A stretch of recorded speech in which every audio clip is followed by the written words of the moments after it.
raising the minimum wage and hurting the poor. I'm Brian Lilly with the Rebel.media. The push for 15, that's what the campaign to raise the minimum wage to $15 an hour is often called, and it's portrayed as a way to help the working poor, people working jobs that pay minimum wage. On October 1st, Ontario, Prince Edward Island, Saskatchewan, and Alberta will all raise their minimum wages. Other provinces, they've got raises set for next April. We're told that doing this will lift people out of poverty. But does it work? Study after study says no, but that doesn't stop progressive politicians from making the promise. I actually used to believe the promise. I used to think that government should force wages up, that it would help people at the bottom. But I figured out a long time ago, in fact, back when I was probably qualified as working poor, that these types of policies just hurt the people that they're supposed to help. Why is that? Well, I'll list off a few reasons for you before going into detail. First off, it means fewer jobs. Forcing the minimum wage also pushes up prices, which hurts people that don't have a lot of money living at the bottom. And it adds to wage inflation, which means relative to other workers, those at the bottom don't actually get ahead. And finally, it simply does not alleviate poverty. Now, that may seem counterintuitive, but it is true, and it is backed up by research. Labor economist Joseph Sabia out of the University of San Diego studied the American experience with raising minimum wages, and he found, quote, let me read to you from his study, the results showed no evidence that minimum wage increases reduce poverty, even among a population that has been targeted by policymakers for minimum wage protection. Less educated single mothers, my research has found no evidence that minimum wage increases reduce poverty. Well, that's the United States, you're saying. What about Canada? We're different. Well, a 2012 study led by researchers at the University of Toronto focused on the Canadian example, and they found similar results here. From the study, estimate the effect of minimum wages on poverty for Canada using data from the Survey of Labor and Income Dynamics for 1997 to 2007 and find that minimum wages do not have a statistically significant effect on poverty. In fact, this same study found only 30% of the net earnings gain from minimum wage increases goes to the poor, while about 70% spill over into the hands of the non-poor. Why is that? Because despite the rhetoric, most of the people earning minimum wage are not living in poverty.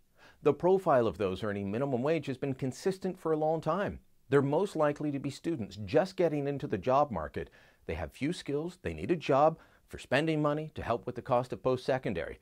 The next biggest group, well, they're most likely parents, mostly mothers, taking on a second job with flexible hours to help with the household budget. In fact, figures from Statistics Canada in 2014 show that 56% of those earning minimum wage were young people, mostly teens, living at home. A further 26% were adults living with their spouse.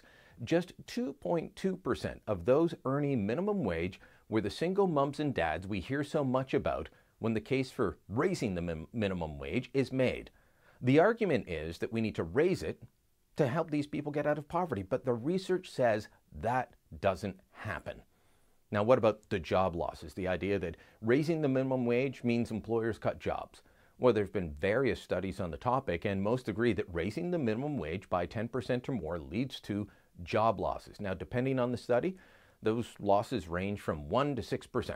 Some claim it's a trade-off worth making. But if you're one of the thousands that lose their jobs, that's not a trade-off that you like. A Congressional Budget Office study that looked at the possible effects of raising the U.S. federal minimum wage from $9 to $10.10 suggested it would eliminate 500,000 minimum wage jobs. That's 500,000 people that would go from earning an income, albeit a low income, to having no income at all because the job's simply gone. We see this sort of thing happening all the time as retail outlets switch to automated cashiers. Fast food outlets like McDonald's install automated order kiosks. And as that happens, jobs disappear. It's cheaper to put in a machine than a person. And we also see prices rise, often in ways that affect the poor the most. There's a store near my house that offers low-cost groceries and household goods at bargain prices. If that employer is forced to increase wages, then prices go up. And when you're living on the edge, you notice that the margarine you used to pay 99 cents for is now $1.20. The canned tuna is no longer 89 cents, but 99 cents or more. Spread that across a whole family grocery bill, And those increases add up, and they pinch the budget of people that these politicians say they're trying to help. I'm not advocating for keeping wages low. I want people to earn as much money as they can, to have a good income, to move up the economic ladder. But the idea that having governments force an increase will help, well, that's a false one, and it's one that we should move away from if we really want to help the poor. If you like what you just saw, stick around. Make sure you subscribe to our YouTube channel, never miss another Rebel video again, or head on over to the Rebel.media and become a member where you can access premium content.